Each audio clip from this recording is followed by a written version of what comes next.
சட்டவிரோதமாக ஒரு விகாரையை கட்டி முடித்திருக்கின்றார்கள். ராணுவத்தினுடைய உதவியுடன் ராணுவ ஆக்கிரமிப்பின் ஊடாக இந்த விகாரை கட்டி முடிக்கப்பட்டுள்ளது.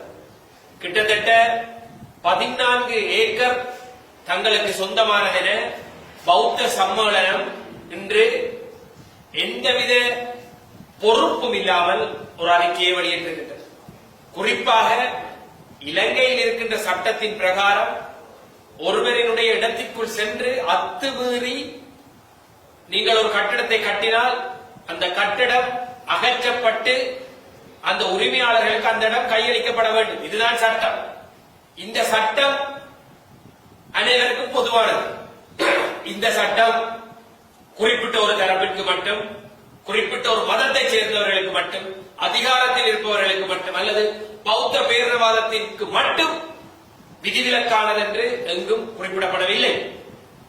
எண்ணிக்கை அடிப்படையில் அதிகமாக இருக்கக்கூடியவர்கள் அரசியல் அதிகாரத்தை கையில் வைத்துக் கொண்டு தங்களுக்கு தேவையானது போல் சட்டத்தை வளைத்துக் கொள்கின்ற நடவடிக்கைகள் தொடர்ச்சியாக இந்த நாட்டில் இடம்பெற்றுக் கொண்டிருந்தன. தையிட்டி விகாரையை பொறுத்தவரையில் சட்டவிரோதமாக கட்டப்பட்டிருக்கின்றது. அந்த கட்டடம் அகற்றப்பட வேண்டும், அவ்வளவுதான். ஏனென்றால் அந்த மக்கள் வேறு இடத்திலே தங்களுக்கு தேவையான காணியை பெறுவதற்கு தயாராக இல்லை. குறிப்பாக ஜனாதிபதி யாழ்ப்பாணம் சென்றிருந்த போது மாவட்ட அபிவிருத்தி குழு கூட்டத்தில் இந்த பிரச்சனை எழுப்பப்பட்டது. ஜனாதிபதி அன்று அதற்கு எந்த பதிலும் வழங்கவில்லை.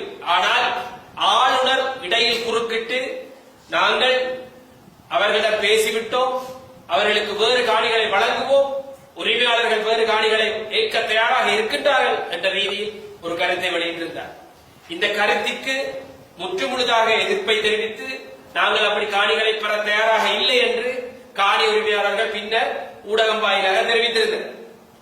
வடக்கு ஆளுநர் எந்த அடிப்படையில் சட்டவிரோதமாக கையகப்படுத்தப்பட்டு அமைக்கப்பட்ட ஒரு கட்டிடத்திற்கு ஆதரவு வழங்குவார் என்ற கேள்வி எங்களுக்கு எல்லாம் இருக்கிறது.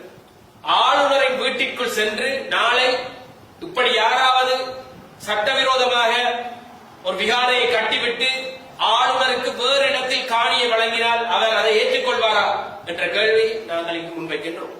ஏனென்றால் இதே விடயத்தை உதாரணம் காட்டி நாளை இந்த நாட்டில் எந்த இடத்திலும் யாரும் காணிகளை அபகரித்து தங்களுக்கு தேவையான கட்டடங்களை கட்டிக்கொள்ளலாம் என்கின்ற போன்று இந்த விடயம் அமைந்துள்ளது.